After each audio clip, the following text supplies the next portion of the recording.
নমস্কার, আমার রাউস স্পিচ এই অর্থ সংক্রান্ত ইউটিউব চ্যানেলে ব্র্যান্ড নিউ ভিডিওতে সবাইকে স্বাগত। আমি একজন investment planner, mutual fund distributor এবং এক্স ব্যাংক অফিসার। আজকে আমি দুটি স্ট্রং মিড ক্যাপ স্কিম নিয়ে আলোচনা করব, যে দুটি দেখা যাচ্ছে 2024 সালের অক্টোবরের পর যখন শেয়ার মার্কেট ডাউন, তার ফলে শেয়ার মার্কেট নির্ভর যে মিউচুয়াল ফান্ডের স্কিমগুলো রয়েছে সেগুলো ডাউন এবং মিড ক্যাপ ফান্ড ডাউন। কারণ মিড ক্যাপ ফান্ডের ক্ষেত্রে আমি দেখতে পাচ্ছি বেশ কয়েকটি মিড ক্যাপ ফান্ড কিন্তু এখন মাইনাসে রান করছে, মানে রিটার্ন মাইনাস। সেক্ষেত্রে আজকের আমি যে দুটি মিউচুয়াল ফান্ড স্কিমের কথা বলবো সেগুলো কিন্তু বেশ ভালোভাবে ব্যাটিং করছে, ভালো রিটার্ন দিচ্ছে এবং আমি আশা করব যে এই স্কিম দুটি আগেও যেমন ভালো রিটার্ন দিয়েছে যখন মার্কেট বুলিশ পর্যায়ে ছিল, এখনও কিন্তু ভালো রিটার্ন দিয়ে যাবে এবং উত্তর বৃদ্ধি পাবে। আসুন তার বিভিন্ন প্যারামিটার্সগুলো নিয়ে আলোচনা করবি এবং বিভিন্ন অ্যাসেট অ্যালোকেশন এবং ফান্ডটির কোথায় তার স্ট্রেংথ লুক্কায়িত রয়েছে সেগুলো নিয়ে আলোচনা করা যাক। আমার এই চ্যানেলে এখনও পর্যন্ত যদি কেউ সাবস্ক্রাইব না করে থাকেন, যারা দেখছেন আমার এই রাউত স্পিচ এই চ্যানেলটিকে, আমাকে উৎসাহ দেওয়ার জন্য আমার এই চ্যানেলটিকে আপনারা সাবস্ক্রাইব করে দিন, এই অনুরোধ রইল। পাশে রাখা বেল আইকনটি বাজিয়ে দিলেই হলো। শুনতে থাকুন দুটি মিড ক্যাপ ফান্ড যেগুলো কিনা বাজার যখন এখন অনেকটাই ডাউন, তার মধ্যেও ভালো কাজ করছে, ভালো রিটার্ন দিচ্ছে।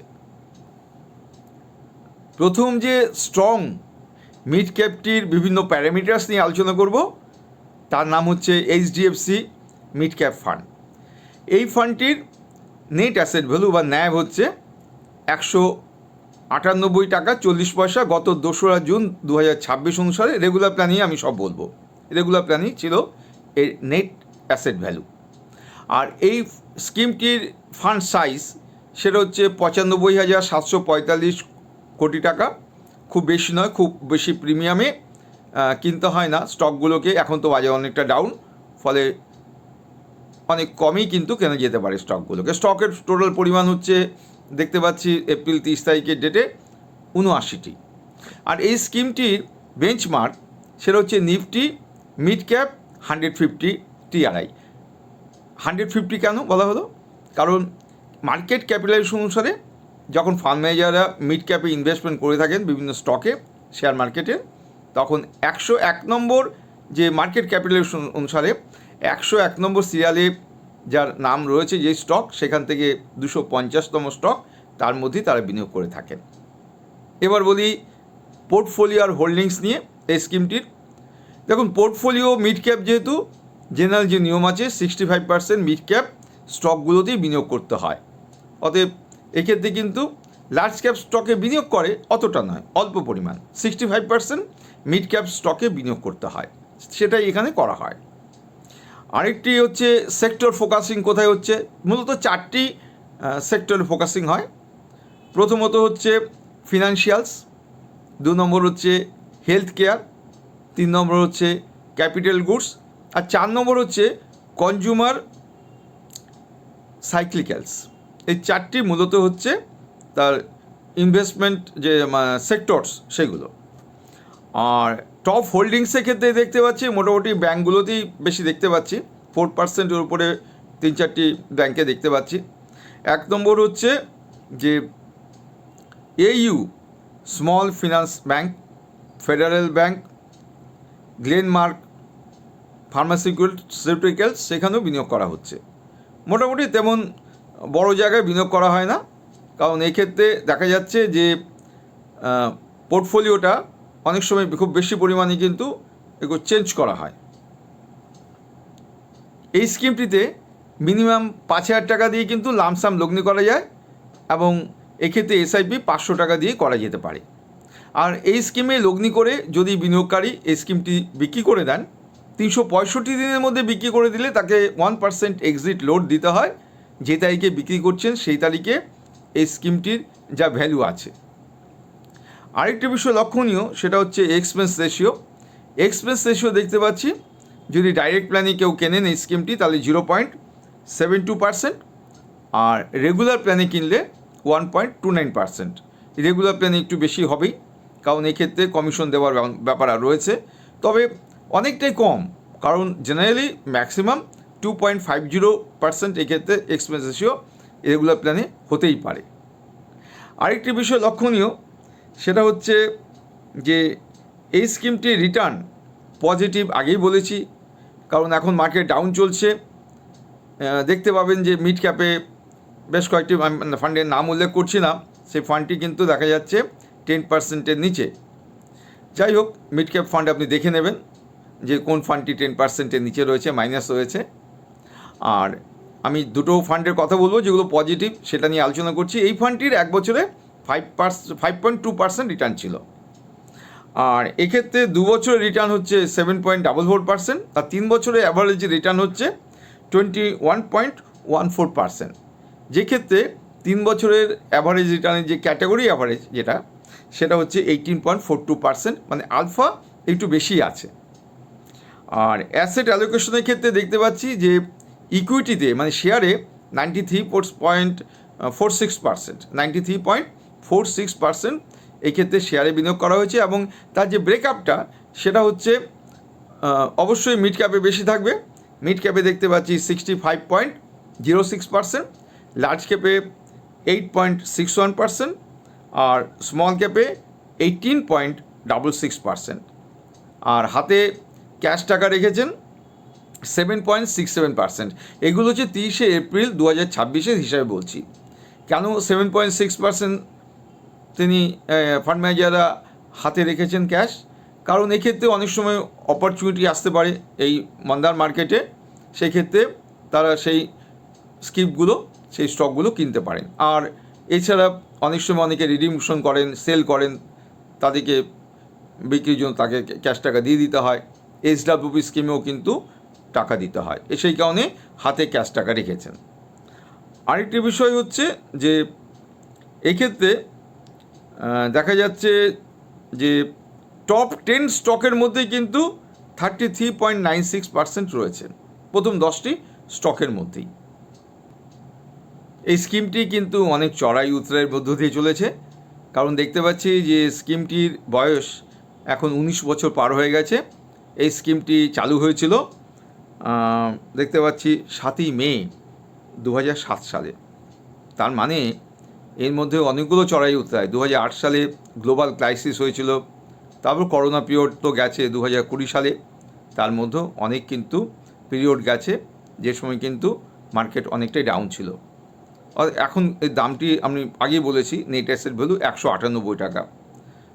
আরেকটি বিষয় যে কিছু যে ওয়েবসাইট রয়েছে, যারা এই ফিনান্সিয়ালস ওয়েবসাইট, তারা কিন্তু একে 4.5 থেকে 5%, মানে 5 এই র্যাঙ্ক দিয়েছে। স্কিমটি ভালো বলেই এই র্যাঙ্কটা পেয়েছে। এবার আসি পরের যে স্কিমটি, সেই স্কিমটি নিয়ে। সেই স্কিমটির নাম হচ্ছে কোটাক মিড ক্যাপ ফান্ড। আসুন এই প্যারামিটারসগুলো নিয়ে আলোচনা করি। পারফরমেন্সের দিক দিয়ে এই কোটাক মিড ক্যাপ ফান্ডটি দেখা যাচ্ছে HDFC মিড ক্যাপ ফান্ড থেকে একটু বেটার হতে পারে, প্রায় সমান সমানই চলছে। অন্তত গত 2 বছরের হিসাব নেব আমি, কারণ 2 বছর মার্কেট ডাউন চলছে। যখন বুলিশ পর্যায়ে থাকে তখন তো দেখা যায় সব স্কিমগুলোই ভালো চলছে। আর মিড ক্যাপ কেন আজকে বেছে নিয়েছি, কারণ মিড ক্যাপে দেখা যাচ্ছে যে প্রায় ম্যাক্সিমাম যে মিড ক্যাপের স্টকগুলো, মিড ক্যাপের স্কিমগুলো রয়েছে, সেগুলো কিন্তু মাইনাসে রান করছে 10%-এরও বেশি। অর্থাৎ কোটাক যে মিড ক্যাপ ফান্ড, এই ফান্ডটির সাইজ আমি দেখতে পাচ্ছি, অ্যাসেট সাইজ এখন চলছে 63,640 কোটি টাকা। অতএব অনেকটাই বেশি লোকে এখানে রেখেছে, এবং দেখা যাচ্ছে যে এক্ষেত্রে প্রিমিয়ামে কিন্তু এখনও কিনতে হবে না, কারণ 1 লাখ ছাড়িয়ে গেলে মোটামুটি ধরা হয় যে অনেকটাই এই দামি হয়ে গেছে, ফান্ড সাইজ অনেকটাই বেশি হয়ে গেছে, টাকা খাটানোর তেমন জায়গা নেই। যাই হোক, এই স্কিমটির যে নেট অ্যাসেট ভ্যালু সেটা দেখা যাচ্ছে 138 টাকা 27 পয়সা। আমি রেগুলার প্ল্যানে বলছি। আর এক্ষেত্রে যদি ডাইরেক্ট প্ল্যান হয় তা সেটা হচ্ছে 129 টাকা 58 পয়সা। ভ্যালু রিসার্চ রেটিংয়ের ক্ষেত্রে রয়েছে 4 পয়েন্ট, মানে আউট অফ 5, 4। আর এক্সপেন্স রেশিও দেখতে পাচ্ছি 1.38% রেগুলার প্ল্যান, সেটা নিয়ে আমি আলোচনা করছি। আর পোর্টফোলিও টার্নওভার এক্ষেত্রে কিন্তু একটু কম, মানে ঘন ঘন এই মিড ক্যাপ স্কিমে কিন্তু পরিবর্তিত হয় না যে স্টকগুলো রয়েছে। কারণ ক্যাটাগরি অ্যাভারেজ দেখতে পাচ্ছি 74.36, আর এই ক্ষেত্রে দেখতে পাচ্ছি পোর্টফোলিও টার্নওভার রয়েছে 24.31%। রিস্ক রেশিও অ্যানালাইসিসের দিক দিয়ে দেখতে পাচ্ছি ভালোই রয়েছে। আমি শার্প রেশিও, স্ট্যান্ডার্ড ডিডাকশন এগুলো নিয়ে বলছি। আর দেখা যাচ্ছে যে 29.37% মোটামুটি টপ স্টকের মধ্যে এরা ইনভেস্টমেন্ট করেছে। আর ইকুইটির ক্ষেত্রে এরা কিন্তু মানে কি বলবো যে পুরোটাই তারা ইনভেস্টমেন্ট করে বসে আছে শেয়ারে, প্রায় 99.46% শেয়ারে, হাতে খুবই কম টাকা রেখেছে। আর আজকাল একটা নিয়ম হয়েছে এখন সেবির নিয়মে, যে যদি ইন্ট্রাডের মধ্যে হঠাৎ করে কোনো ক্যাশের দরকার হলো, হয়তো ক্যাশ অনেকটাই ফান্ড ম্যানেজাররা তারা বিভিন্ন জায়গায় ইনভেস্টমেন্ট করেছেন, তাহলে কিন্তু সেই ক্ষেত্রে লোন পাওয়া যেতে পারে।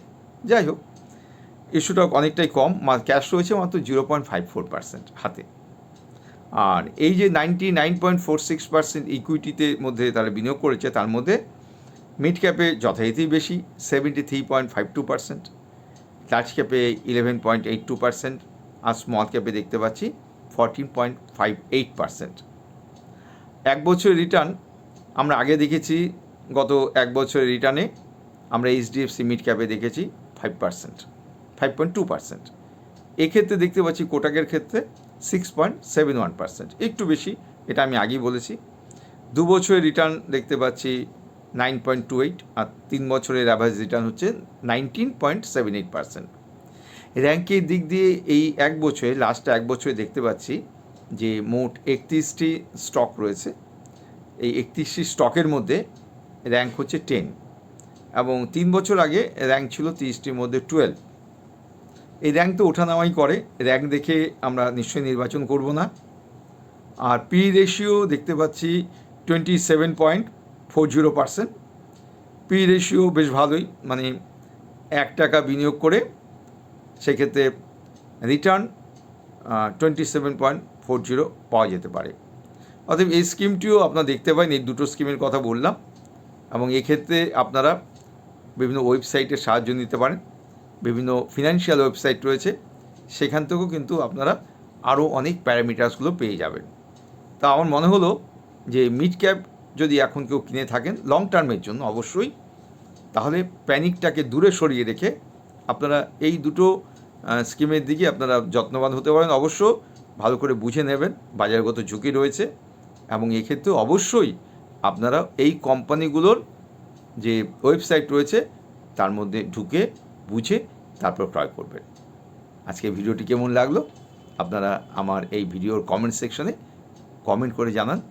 আর এখনও পর্যন্ত যদি কেউ আমার এই চ্যানেলে সাবস্ক্রাইব না করে থাকেন, যারা দেখছেন তাদের প্রতি আমার স্বনির্বন্ধ অনুরোধ যে আমাকে উৎসাহ দেওয়ার জন্য আমার এই রাউত স্পিচ চ্যানেলটিকে সাবস্ক্রাইব করে দিন, পাশে রাখা বেল আইকনটি বাজিয়ে দিলেই হলো।